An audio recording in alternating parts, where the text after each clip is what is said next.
I'm messaging the room to say Your deputy right there. Maria, we'll catch up after.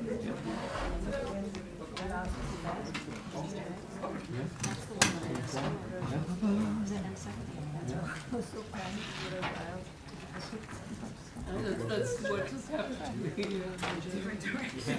Because if I'm not paying attention to that, I could have prevented it from live if I did it.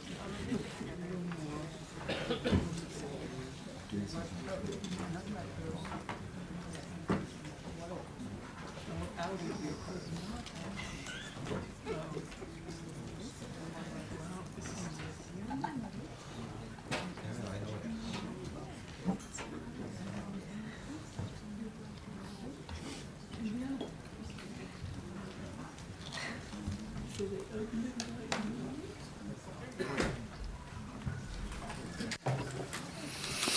Well, good afternoon to all of you.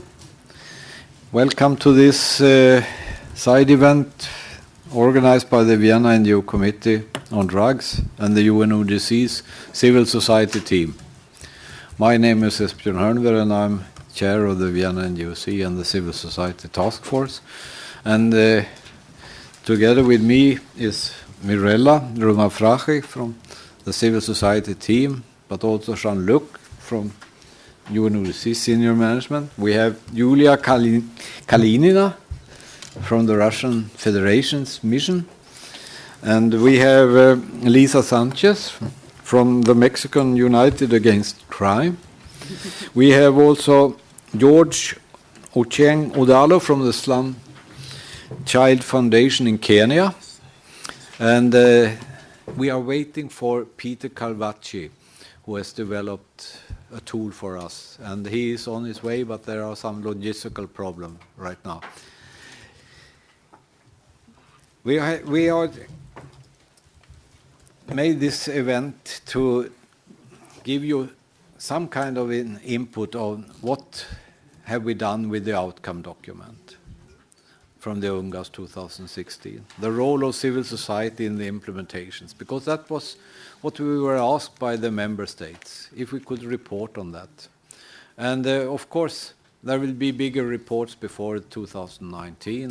You will have possibilities from the civil society side to report to your governments, I hope, because that's one of our key issues. But today we are just giving a glimpse of what could be done. And I don't know whether there will be challenges coming up from this or if it's very positive things that we can say from the outcome document. What we could read, and those of you who attended the UNGASS 2016 and the preparations and things like that, we could see that civil society had an impact, really impact. We had the possibility to attend most of the meetings during the process up to the UNGASS. And we also had the possibility, together with the President of the General Assembly, to have a special hearing with the civil society in New York before the UNGASS, with member states and so on. And this is giving us the opportunity that we are mentioned in the report. I do believe that we still have the civil society task force mentioned in the draft of the resolution they are discussing up in the plenary. So this is a way that we are, so to say, moving forward. What is really the impact from civil society, and how can we deal with that in the coming year up to 2019, but also, of course, up to 2030? Because the drug issue is now incorporated in the Sustainable Development Goals in a way that it was not before.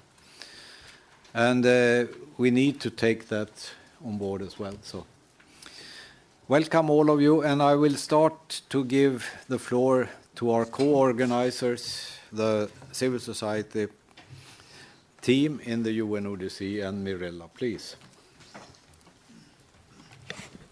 Thank you, Esbjørn, and thank you all of you to come, so many, to this event. I know there is a lot of things happening during this CND, and it's nice to see old friends, but also many new faces, I must say. So even if I was trying to think how many years I've been covering this issue. I will not say, because then I would reveal too much my age, but I know many of you from many years, and also I am glad that my director is here.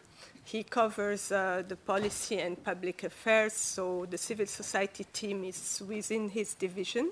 So he's here for moral support, and you heard him speaking this morning, so it's my turn.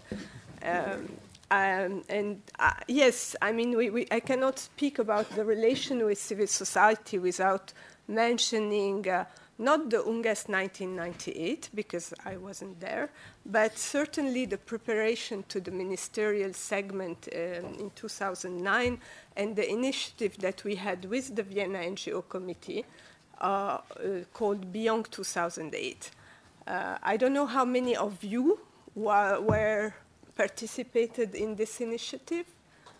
Okay, so I'm not going to say too much, but it was certainly one of the first time that we put the effort together to raise funds and have a real preparation for a big event. There has been a number of regional consultation, and there was a real participation from the broad range of NGOs that cover issues related to drugs.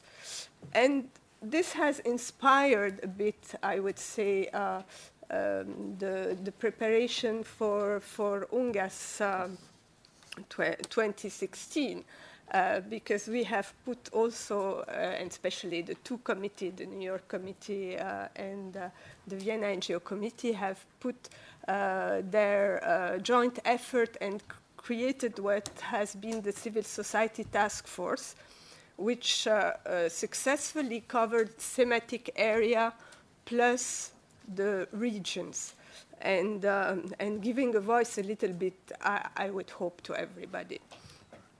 And we as UNODC could help in regional consultation. We have field office, and the work also of grassroots NGOs is very important.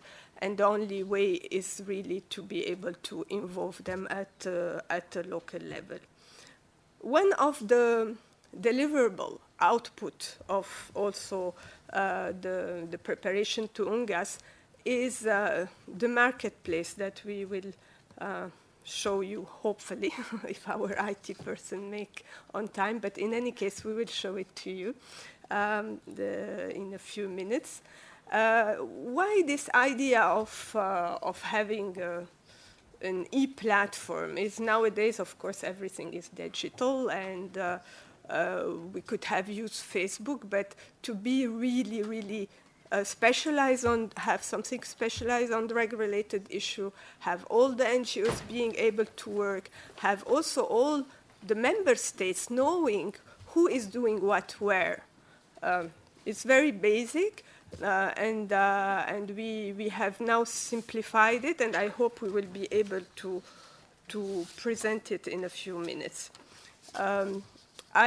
Speaking about the task force, also I'm very pleased to hear that there is a new task force, not new because many are the same members, but they will be working in the coming year to facilitate the participation of NGOs in the 2019 ministerial segment, which we will find out exactly the modality probably at the end of the week, but there is always ways also to do things which are not put in writing and then present a contribution to member states who at the end of the day will be happy to have an input. And of course we have also like official memorandum of understanding. We had the first one after the Beyond 2008. In January 2017, we had the executive director and Esbjørn Hornberg signing a memorandum of understanding, so that the goals and the objective of both organizations are clear when it comes to the development of the activity that we will be doing. And Esbjørn has mentioned the outcome document. I think, you know, many of you have noticed, and from my own experience in the UN, I've rarely seen a parliamentary document mentioning so often civil society, communities, NGO, grassroots, more than 11 references, and there is space in the 7th chapter for civil society to contribute in a way or in another. This has also paved the way to more opening from the UN side, because you can participate in the intersessional, which doesn't happen for other governmental body under UNODC mandate. You have a lot of possibility to interact with government. And it's not only, one thing I would say, not only important to interact with government here, which of course is easy because, you know, people are in the corridor and you can speak with your government delegation, but also it's important to do it when you go back home in the field level, because the conversation has to be sustained. It's not just one time during the CND. And now, especially that we have the preparation for the 2019 ministerial meeting, the more we can also help, you know, in the region NGOs to be able to dialogue with the government to make an advance the agenda, the better it is.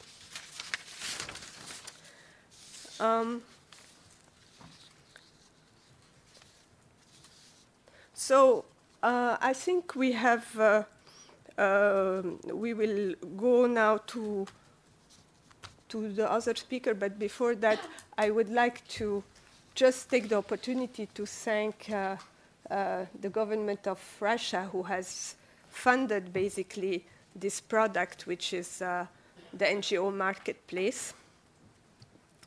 And I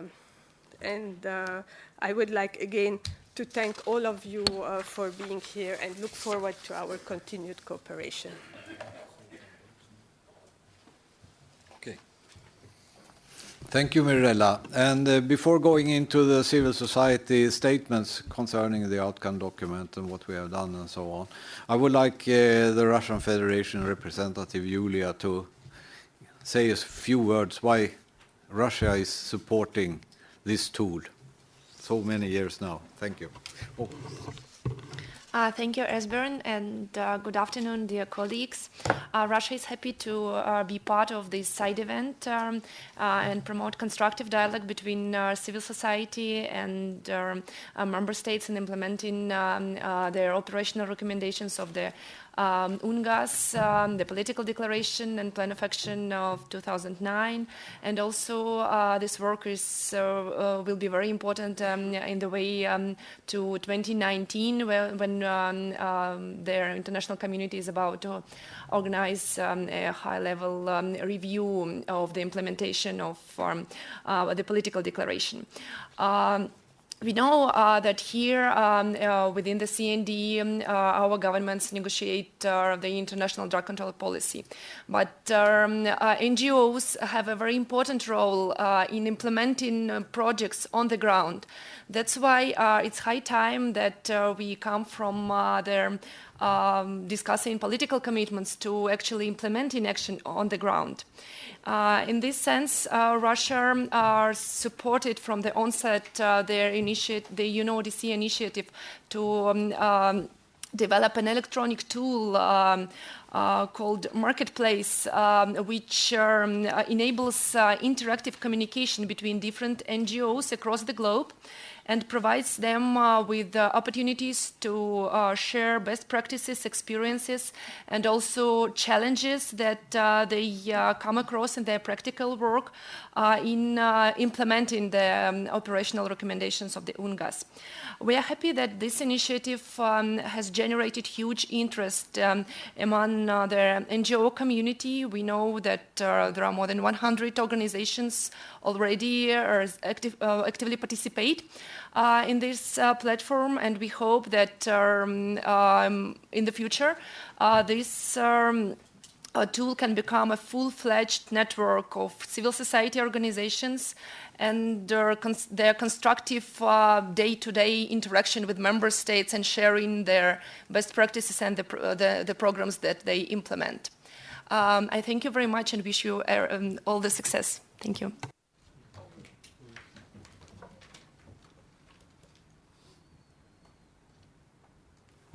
Thank you, Julia. And now I think that as we are still waiting for Peter, who has developed this tool, we can take him in the end, so we can start with this role of civil society in the implementation.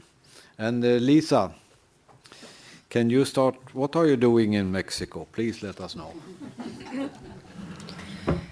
Thank you, Esbjørn. Thank you so much to the Vienna NGO Committee for the invitation to be here in order to share what is that we're actually doing in Mexico. Thank you to my fellow colleagues from the panel, and thank you for coming.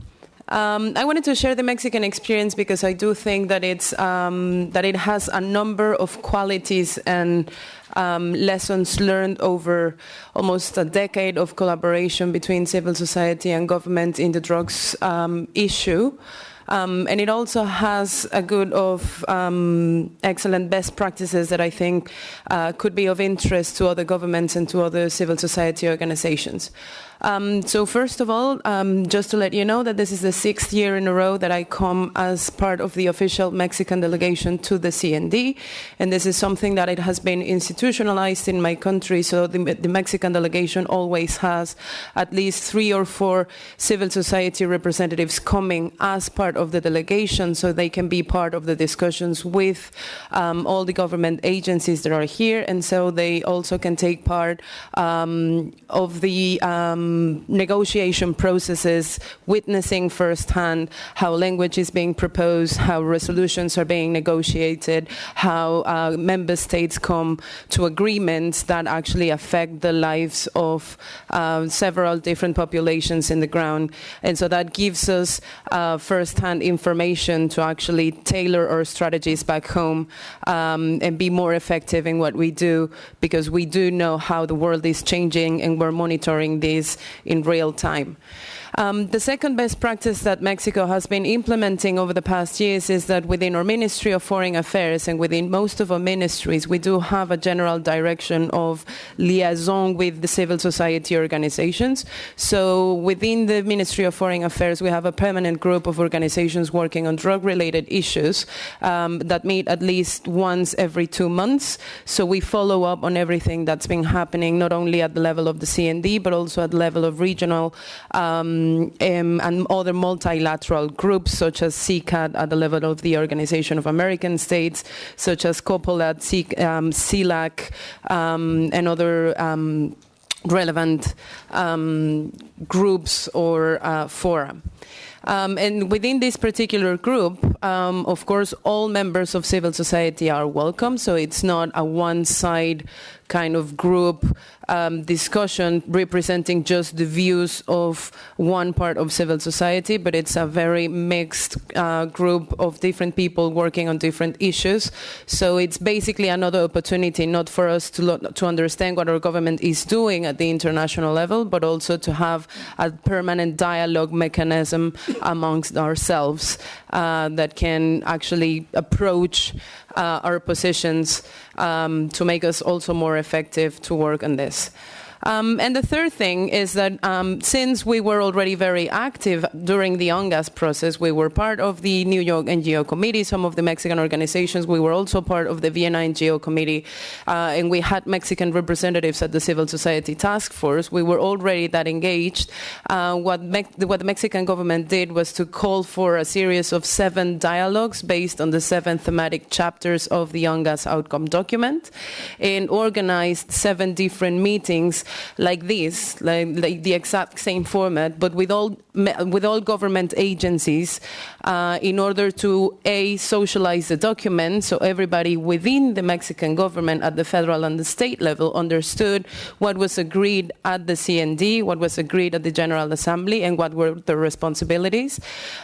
B, it was a great opportunity to bring lessons learned from other countries. So we heard from around 12 experts from 12 different member states that came to show us their best practices in either alternative development or alternatives to incarceration or prevention, treatment and recovery, or other international cooperation mechanisms that we could learn from. So it was a very good opportunity also to educate people about what's happening outside Mexico. And finally, we came up with a conclusions document that has over 45 different conclusions and over 103, at the same number as the operational recommendations the UNGASS outcome document has, of specific actions that are going to be required to the different agencies of the Mexican government to really implement the document in collaboration with civil society organizations when applicable, and in a permanent mechanism of dialogue. Then again, it's going to give us first-hand information of what the government is doing, and it's also giving the government the opportunity of knowing how civil society is contributing and strengthening the efforts to really implement what the UNGASS document said. I'm sure that you are not strangers to the Mexican reality. You must know that we still have many challenges ahead of us. We face a critical situation of violence related to the drug policies we've been implementing on the past years. We also have a rising number of people who use drugs. We have challenges when it comes to treatment, recovery, harm reduction. We also have challenges in terms of prevention, effective prevention for children and adolescents. So having this permanent mechanism and having these dialogues around the best way to implement the operational recommendations of that document, which is the latest international consensus, is really putting us in the best position, I think, to actually tackle all of these challenges together and not in a separate way, which can, as you may know, duplicate efforts or wrest effectiveness to the efforts made by other civil society partners or government agencies. So basically, this is what we're doing. The mechanism will continue to be permanent in order for us to follow up on what has been achieved. And there is a reporting mechanism because these dialogues, and I forgot to mention, were organized in collaboration with the Inter-American Commission against the Inter-American Drug Control Commission at the OAS. So basically, we're going to be reporting as a government every year to CICAD on progress made in this implementation, and the report will also be shared with all members of the CND in the Mexico statement every year in here. So we're very hopeful that this opportunity that they have given us to collaborate with our government is actually going to take us to a better reality in the upcoming years. Thank you very much, and I hope I didn't extend myself too much.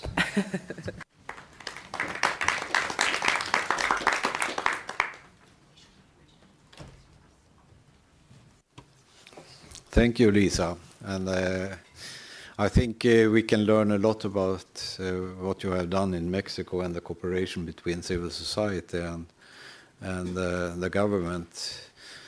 For sure, I know that this is not the situation on the global level all over. There are many more challenges for other countries and so on. But George, you are working in Kenya. Maybe in a different setting, so please let us know your position. Good afternoon, everyone. My name is George. I work for an organization called Slum Child Foundation. We work with women, children, and youth in the slums of Korogocho in Nairobi, Kenya. And I draw a lot of my experience from the street life. I was a street boy, so most of my experience is more of the real life on the ground. Drug and substance abuse remains a challenge to attaining sustainable development goals, not only in Kenya, but all over the world. And this calls for international cooperation, between the civil society and the government, especially on the work that we do on a daily basis in the slums of Nairobi, Kenya. In Africa, attaining and creating a drug-free world remains a challenge because of the inadequate resources. I know some of you understand the poverty level that people live in Africa, especially the slum setup. Some of you have been to Kenya and you know the reality, or you've been to Africa, different countries in Africa, and you know the reality of what I'm talking about. And this can not only be addressed by the government, but it also calls for the hand of the civil society organization and various donor agencies. If this or these two entities do not work together, the work remains to be in vain. All the above cannot be achieved if our organization and other international partners does not create a good working relationship. In Kenya, our organization has been working very hard to ensure that we are able to bridge these gaps between the policymakers and what is discussed at the international level, regional, and national level. It's like creating a link between the policymakers and the implementers. Coming from my background, you know, accessing these politicians or the people who make these policies, it's very hard. But if you get an opportunity to be like in such a place, it's easier for them to get to understand exactly what you're talking about. Because in most cases when they are at home, it's all about being given a document, signing, and they don't know or they don't have the hands-on experience about what the policies are saying. Before UNGASS, we were able to come up with a document that was able to capture the voices of the voiceless. That is the voices of the children that we work with in the slums. And we were able to come up with a declaration for the most at-risk persons. And this was to capture the voices of the children that in most cases, many people tend to assume that they don't matter. Let me tell you the reality. The children, more so the vulnerable children in the slums, they have a voice. The only thing they lack is the platform to share these voices. They also lack a platform to share with the people who matter most on issues connected to policies and this declaration related to drugs. We've partnered with the Drug-Free Features Network. It's a network that brings more than 300 CSOs around the world, and we've tried to look, as in Africa, what are the challenges? This is after the UNGASS. What are the challenges that are facing Africa, and how can we bridge these gaps? And we've come up with something called 10 Steps for Africa. I think it's here. Basically, for this, we have highlighted the 10 important steps that we would want the government and the civil society and donor agencies to factor in, so that you don't just work from the blues and assume that these are the needs. I mean, you need to get the experiences of the people working on the grounds and know what do they need most in terms of the needs that are on the grounds. Apart from that, after UNGASS, we've been in a position to go to schools. We work with a number of schools in the slums. We go to these schools and we let them know about what policies are being made at the international level and how do these policies affect their daily growth in what they're doing. We want them to become the future leaders. How will they become the leaders if they don't really get involved in the policies that are being made that concerns their future?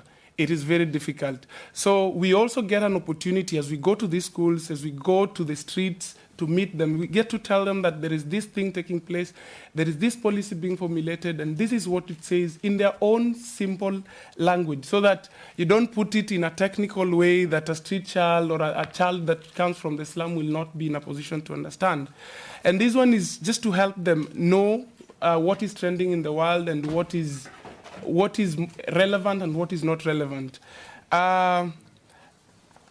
Another thing is that we also partnered with the World Federation Against Drugs in February, and we were able to organize a regional conference in Nairobi where we were able to bring more than 50 civil society organizations from, I think there were 5 or 6 countries in East Africa.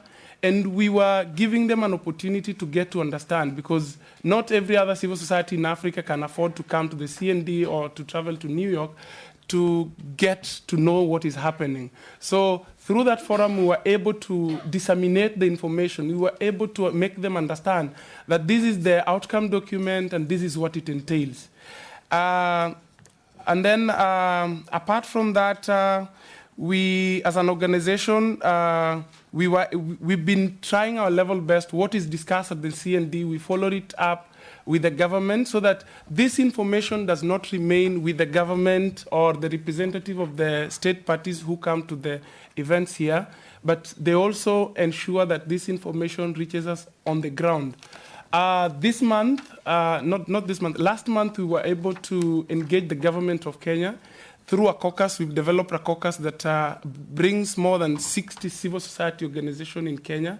And just to tell them that you guys attended the CND, we've not had anything. Is there a way we can work with you? Because these are the people who have hands-on experience.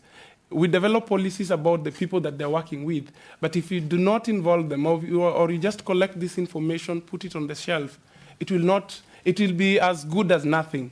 So we've been in a position to engage the government, tell them that this is what we want to do. But again, we also lack enough resources to ensure that these things are effectively done. Right now, we were having a light discussion with the representative of the government of Kenya here, and we were telling them that after this CND, we would also want you to come on board and help us facilitate a meeting whereby we will be in a position to share with the civil society organization or members of our caucus that this is what was done, this is the resolution, and this is the way to go. So we are also working in that, and we will be involving the government more and more to ensure that they don't just sit with this information, but they give us those information, and we are able to ensure that it reaches that intended beneficiary. And then in the caucus that we've come up with, it is made up of different representatives. I mean, we have people working with the terminally ill. We have people working on HIV/AIDS. In one or the other, the issue of drug and substance abuse cuts across them. We've also brought the aspect of refugee persons. I mean, it is one of the areas that many civil society organizations and even international organizations have forgotten. They tend to assume the problem with the refugees is just being moved from one country to another country. But it's all, I mean, we also need to factor in that these are some of the people who the world does not give them a voice, as much as they are affected in one way or the other with drug and substance abuse. Because you are in a foreign country, no one listens to you, you are traumatized, and you have no other means. Maybe you've tried to apply for migration and things are not working out. The only option and available option, going down to the slums, hiding yourself, and start consuming drugs. So we've also brought the refugee persons on board. We brought the people working with terminally ill, street-connected persons, HIV, religious leaders, and other stakeholders who we know matters a lot in the field of drug and substance abuse. Finally, allow me to make a small remark about the marketplace. We are one of the beneficiaries of this market tool, and I appreciate the government, the state party that is really supporting this. And I tend to believe it is and it will play an effective role towards the high-level meeting of 2019, because there are a number of people who want or would want to know more about the UNGASS I mean, the organization working towards the high-level meeting, but they will not be in a position to get this information without a platform that connects them. If you do not have a way to connect with Slumchild, or you do not have a way to connect with another organization working on high-level meeting, you'll not be able to get information. At times, you can write an email. Email is not enough. Getting documents from online is not enough. But through Marketplace, we've been in I mean, it feels good that there are a number of people who will be able to connect all over the world to know what Slumchild is doing in Kenya or another organization is doing in Mexico and around the world. Thank you very much.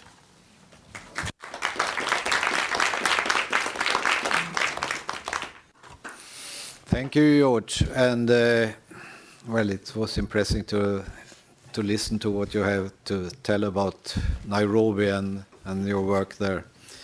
I was there a number of years ago working with street children as well, and the forecast was not positive, I can say. Now we have had Peter coming in, and I do believe that this is a good time to let him talk about a little bit about the marketplace, what he has done the last time, and also for those of you who are new, because I saw that more than 50% of the participants in the civil society today was the first time they came here.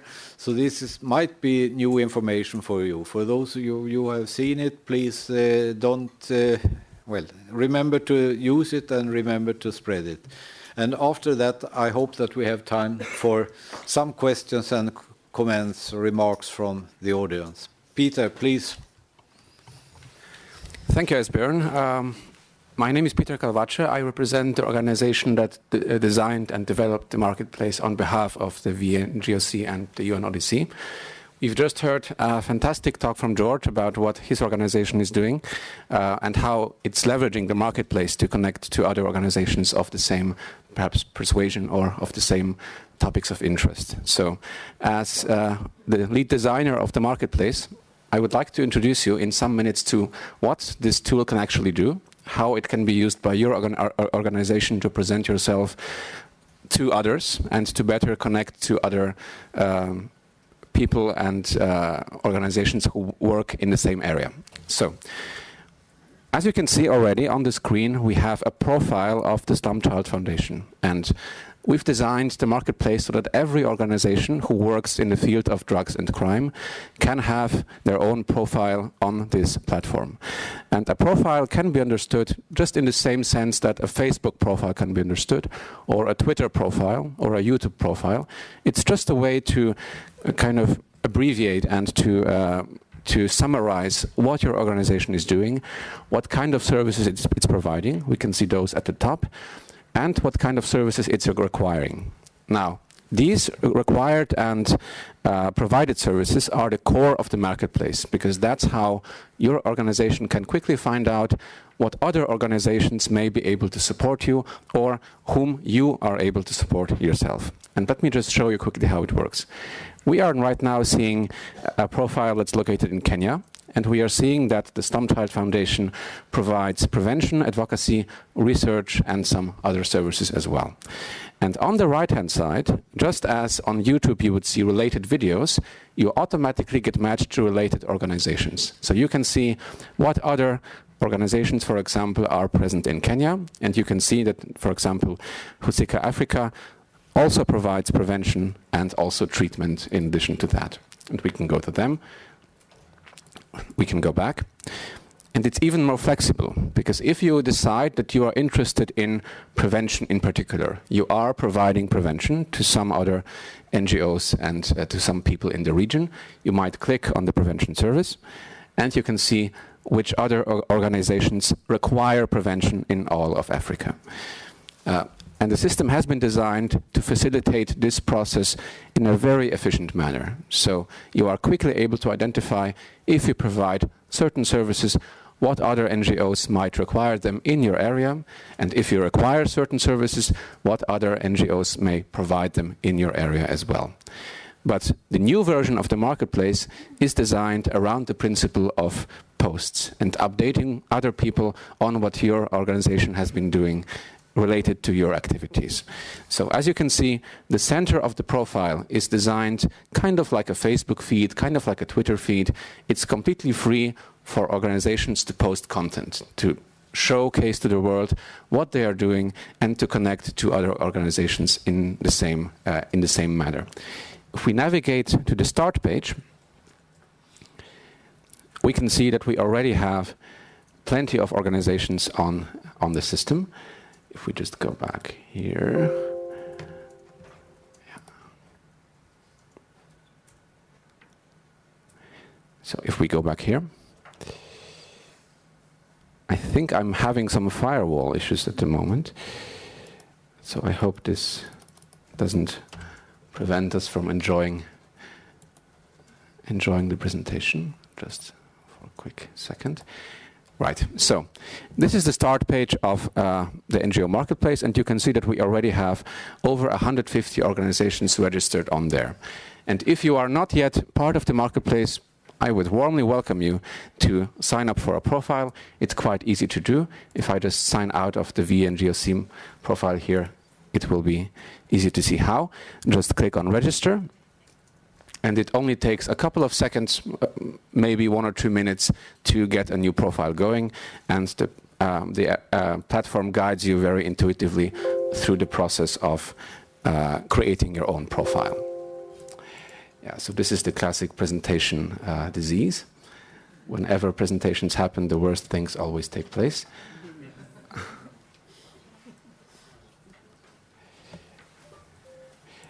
Let's try it here. That sounds like a better idea. That should be much better. We were using quite an old legacy browser before, but that's the new Edge one, so that shouldn't cause any issues. So, just to summarize, it takes only 1 or 2 minutes to set up a new profile, and the platform guides you very intuitively through the creation of the profile and through the provision of all the necessary data. Like, for example, what services you can offer, what services you are needing from others, what kinds of activities you are interested in what regions across the world you operate.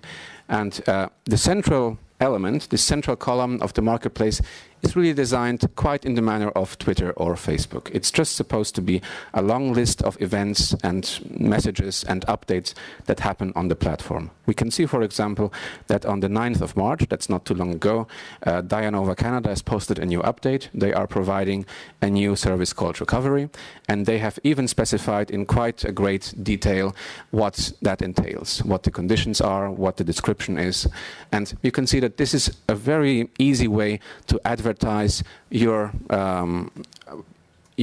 appearance as an NGO to other NGOs who work in the same field. So they immediately know what kind of services you are providing, what you are acquiring, and by what means you do it. You can, for example, as you provide a service, you can even upload a PDF, which contains more information about how you provide this particular service. You can even upload photos, pictures as you execute projects on the ground, and as you engage with people and other organizations, you can simply post content as you would post it on Twitter and on Facebook. This is, for example, a post from the 5th of March by Awaken Resistance, and you can see they have attached some images to it, maybe promotional material, maybe photos from the projects as they happen on the ground. You can also leverage the full functionality of social media. So we have on the right-hand side trending hashtags, which you can employ freely as you post your content, as you write and specify your NGO profile. And this was really designed to enable the most modern usage of social media in cooperation with a database like the NGO Marketplace. So you can use the convention that's available on the market. You can use it just as you would use your own Twitter profile or your own Facebook profile. And you can update other organizations on what is happening with your own activity. Now, apart from simply having 151 organizations, we also have plenty of additional data about these organizations. So you can really drill down in a very flexible way to read from the database what you really want to find out. For example, if you're area that you're interested in, for example, is Africa. If you want to find out what NGOs offer certain services in Africa, you can click on the places and pick from many possibilities. One of these is the continent of Africa, and now the whole list is reduced to just those NGOs who work in Africa, and you can even see it on the map. We have 38 organizations registered there, and we can browse through them. We can now find out which of those NGOs provide services related to criminal justice, just to pick one example, and we have 8 in our database. We can even go so far as to filter which NGOs provide particular UNGASS chapters. So here, for example, or UN declarations. So as you can see, the database has been designed with the UN in mind and with certain expectations that the UN has towards organizations. And that makes it very easy to control. So as we filter down here, we can find out what NGOs in Africa provide criminal justice services and support this particular UN declaration. And here we have 2 in this case, so we can just take a look at their profiles. We can see how they advertise themselves, how they describe their own services to other organizations, how to reach them, in what regions of the world they operate, and what other NGOs are related to them, either by geographic vicinity or by similar services that they are providing. So, in closing, we've designed the marketplace to be one of many powerful social media platforms, and we've designed it with the requirements of the VNGOC in mind. And we certainly hope that as our technology has improved since we've launched the new system at the beginning of February, you will be increasingly motivated to employ the marketplace just to showcase your activity to other organizations who might be very, very interested in learning about it. And so that you may connect with other NGOs in a way that's more direct and more immediate and more flexible than any way that was possible before. So if you have any questions, I'm still here for you. Apart from that, thank you very, very much.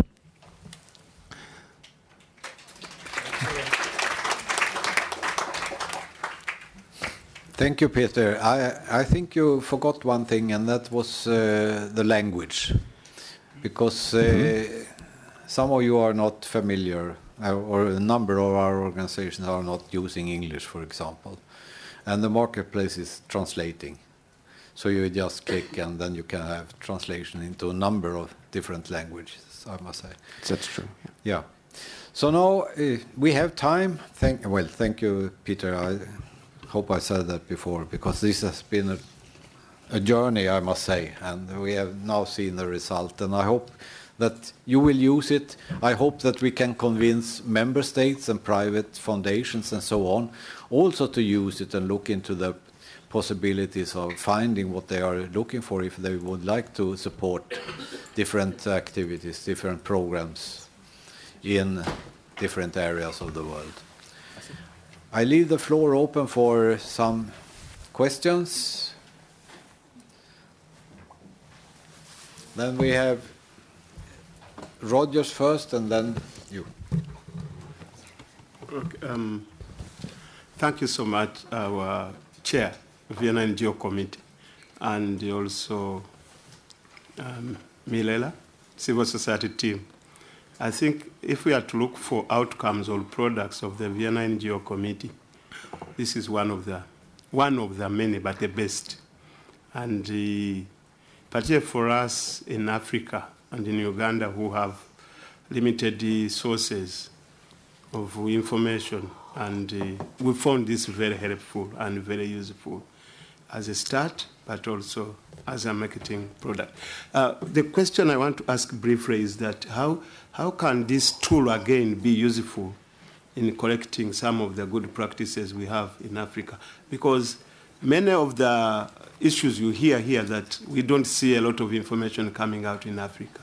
How can you, apart from capturing what others are doing and what others want to connect with, is it possible, Peter, to develop a quorum where announcements, tools, requests, particularly from the central level, at VNGO level, at the task force, at the civil society team, in terms of passing information, in terms of, in addition to the website, of course, which we have.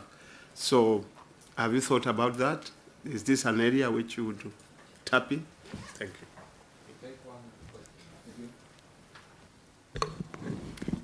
Thank you. My organization, Africa Action on AIDS, is not really immediately related to drugs, but we certainly have issues where we can make use of the marketplace, such as advocacy, prevention, etc. So my question is to Peter, is the website for the marketplace the same as before? Or so is it just a revamp of what was there already, or is it completely new? It is, of course, building. Thank you very much. First, maybe let's take things chronologically, because I would like to answer the gentleman before.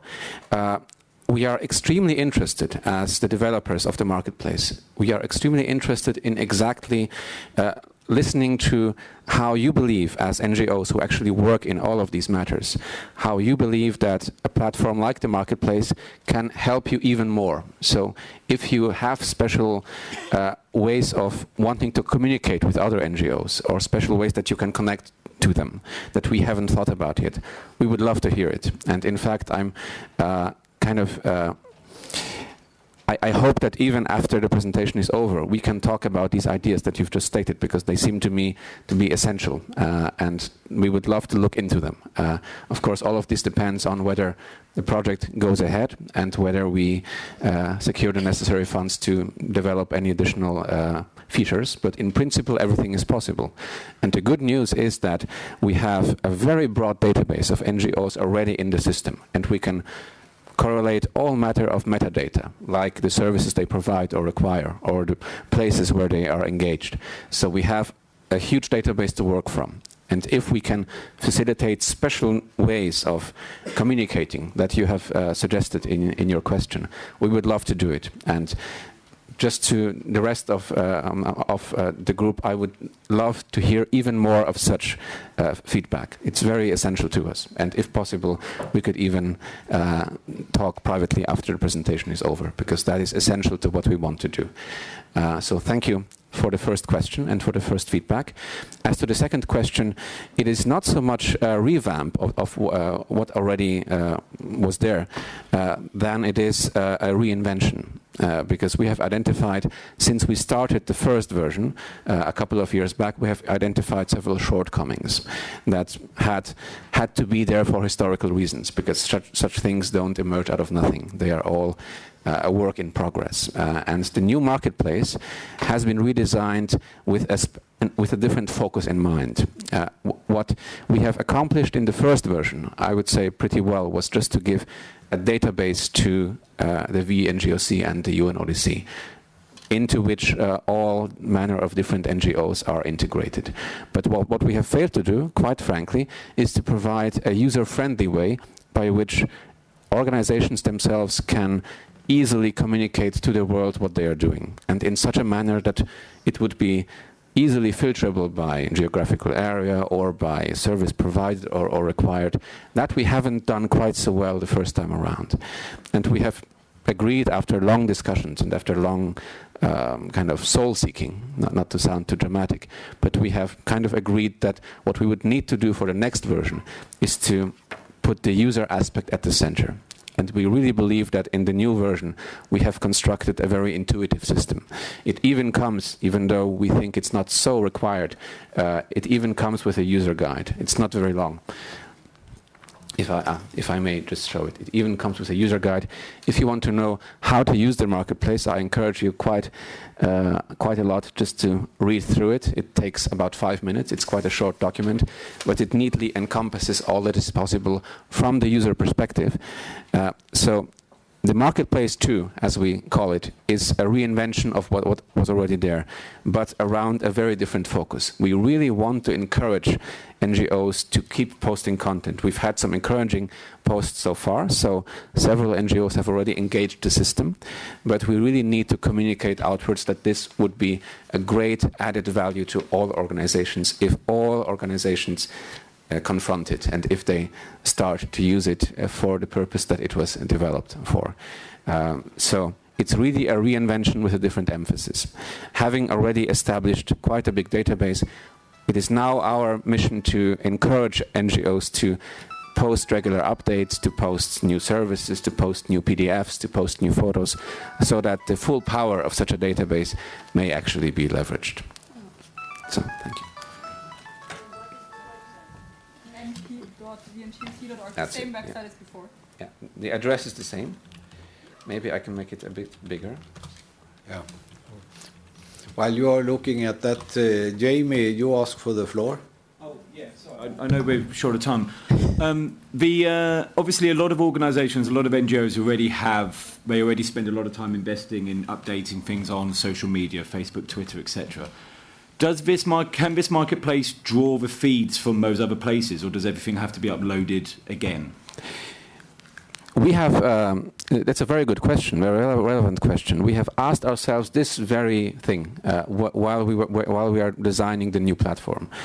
And we are still not quite decided on that. And let me tell you why. We've thought about it, and we've concluded that if we simply link up the feeds of the marketplace to the feeds of a Twitter profile or a Facebook profile, we will get a lot of content that is not really related to what concrete services are, for example, causing on the ground, or concrete declarations, or concrete UNGASS chapters. We would, in other words, have an overabundance of information that's barely related to the activity of the organizations. It's more promotional, because as we all know, a lot of what's going on Twitter and on Facebook has a promotional quality. It's not supposed to show in a concise manner what's happening as it relates to services of prevention or treatment or criminal justice. It's just supposed to give some kind of PR character to an organization. And we have decided so far that it's best to wait until we synchronize Twitter and Facebook feeds, because if we do it too early, we would be overwhelmed by a lot of posts that aren't really central to what we want the platform to look like. It shouldn't be just another Facebook or Twitter. It should be a way in which activity of NGOs, and not just promotional posts or messages or any such things, can be posted. It should be an distillation of the purpose of the central activity, and not just a promotional platform. So for this reason, we are still not quite on board with simply linking Twitter profiles. Thank you, Peter. Oh, one last question. Yes, I have seen it, the previous marketplace, and indeed this became much more user friendly. But apart to know what we are doing, that we each other are going to get to know us better through that, is that how you are publicizing this for us to get what we normally are seeking, which is financial benefit to implement our project. So who are you showing this to, and how you are going to, presenting this to the world for us to get the benefit out of it? Well, I don't think that's Peter's answer. That's what I was going to say. Yes. Yeah, we're pointing out. It's beyond my pay grade, I think. Actually, we have discussed this during this journey with the marketplace, and we have discussed it with member states. We have discussed it with Russia. We have discussed it with Switzerland and a number of other member states. The possibility to have a side event between the intersessionals for the member states, to show them this tool and where they can look. And that will not be costly, and it will not cover all member states, but it will cover those member states who are interested, who are present in Vienna. They could be present in New York, of course, because we could have duplicate this, and in Geneva, But this is a possibility, and I do believe that when we know how the resolution will come, when it comes to modality and so on for the member states coming up to 2019, to find a place, the date, where we can invite those who are interested for a discussion, for a presentation of this, and how easy it is to find what they are looking for, if they are looking for something, of course. Yeah, that is, and I do believe that we have, well, now we have around 10 minutes over time here, and I would really like to thank all of you. I would like to thank the panelists from Mexico and from Kenya. I would like to thank Peter once again. I would like to thank the UNODC civil society team. I would like to thank two of the board members of Vienna NGO who are here, Jamie and Soran. And I would like to thank all of you who attended this. And of course, Julia from Russia as well. So, thank you very much and hope for the best.